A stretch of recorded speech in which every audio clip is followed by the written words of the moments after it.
Hola amigos, hoy les voy a hablar sobre la clasificación del acero. ¿Qué es el acero? El acero es una aleación de hierro y carbono.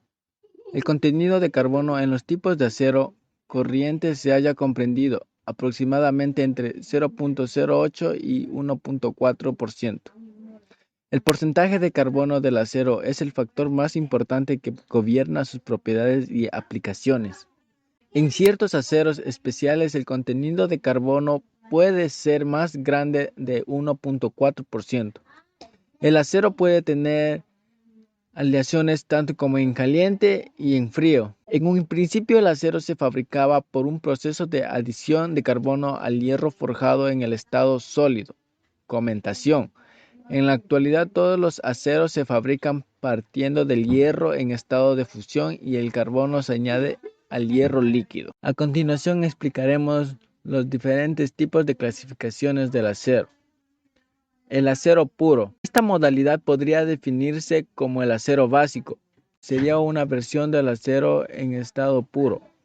Cuanto más carbono tiene la composición final, mayor será su resistencia, pero tendrá menos ductilidad. El acero corten.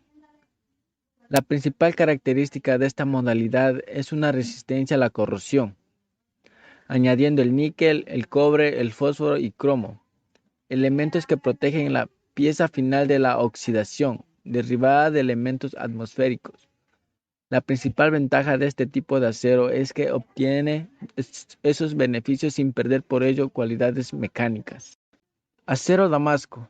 Esta modalidad viene de las famosas espadas de Damasco, realizadas en un acero que ya era muy valorado hace siglos.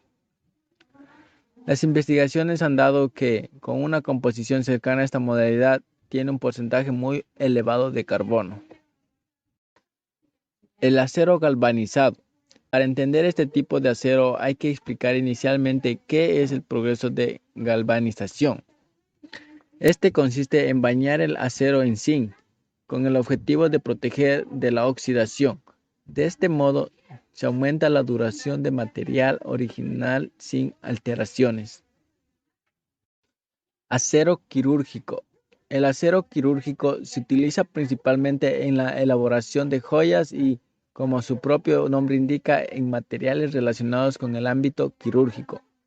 Los elementos que se añaden son el cromo, el níquel y el molibdeno, ordenador por la proporción o cantidad con la que están presentes en la aleación final. Su principal característica es su resistencia a la corrosión. El acero corrugado. Es muy probable que hayas visto estos tipos de acero estructural en alguna ocasión. Son una especie de barras laminadas que pueden cortarse o doblarse con cierta facilidad. Sirven para construir estructuras de hormigón armado. El acero corrugado tiene a su vez una subclasificación. El acero inoxidable 304 es un tipo de acero resistente a la corrosión, que ofrece muchas posibilidades en soldadura. Como indica su nomenclatura, es inoxidable.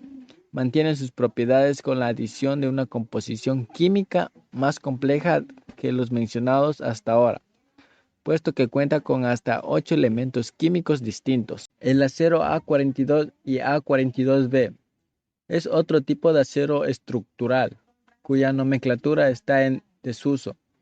Explicamos este tipo de acero porque nos sirve como ejemplo de la gran cantidad de variaciones y evolución que tiene este material. En realidad ya no se fabrica y hay que entender a otro tipo de normas o estándares europeos. Existen tablas de equivalencia para comprobar cuál es el acero equivalente al A42 y al 42B.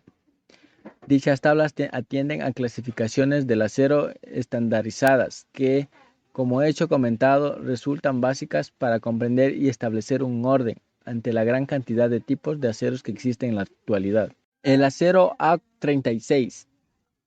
Esta clasificación se utiliza principalmente en los Estados Unidos como acero estructural. Su principal característica es que tiene multitud de formas, desde platinas hasta tubos, perfiles o planchas. El acero C40 es un tipo de acero bonificado. Tiene un proceso de templado posterior, siempre por debajo del punto crítico de temperatura. Lo que se busca es reducir la resistencia a la rotura, su dureza y su límite elástico. Por el contrario, aumenta la ductilidad, la tenacidad y la resiliencia. El acero 1045, una modalidad con un buen nivel de resistencia que desarrolla gracias a su proceso de producción. Buenas propiedades de impacto es un proceso que se ha empleado para la fabricación de pinzas hidráulicas, bielas, tornillos u otras piezas de metal que pueden verse sometidas a este tipo de situaciones. Los aceros inoxidables. Esta modalidad se puede clasificar en más tipos de aceros inoxidables, como son los ferríticos, los martensíticos o los austeníticos. Los primeros tienen un alto carácter magnético. La presencia de carbono es más bien escasa en esta modalidad, lo que no permite su endurecimiento como aplicación térmica. Los aceros inoxidables martensíticos también son magnéticos y con un alto grado de inoxidabilidad. Los austentíticos se componen principalmente de austenita, de ahí su nombre. Estos, sin embargo, no tienen capacidad magnética.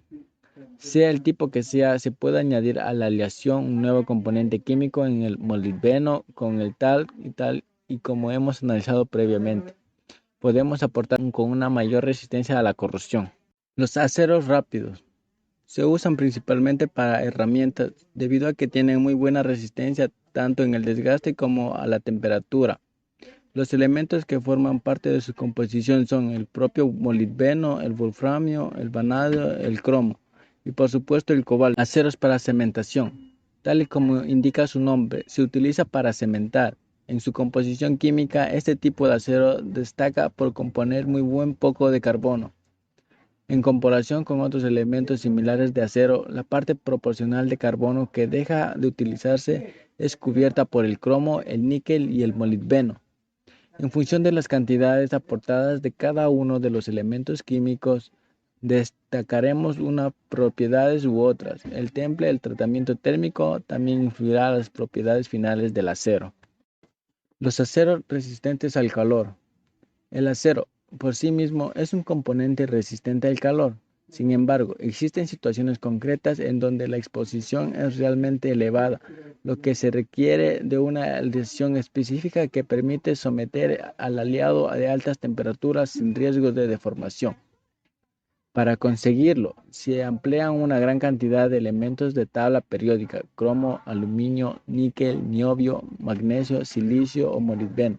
Con algunos de ellos, en realidad, un acero resistente al calor puede estar incluido en esta clasificación y a su vez puede estar también catalogado como un acero al carbono. Para finalizar, el acero para nitruración. La nitruración es un proceso químico y térmico al que se somete el acero. En concreto, se trata de añadir nitrógeno a la aleación, mientras nos encargamos en la fase de calentado. De este modo conseguimos piezas finales de mayor dureza, que soportarán mejor a tanto la fatiga como una hipotética corrosión. Dentro de esta clasificación tenemos diversos tipos de acero. Tenemos aceros de nitruración basados en cromo, molibdeno y vanadio. Dentro de ellos encontraremos el de alta resistencia para evitar el desgaste superficial y el de la resistencia media.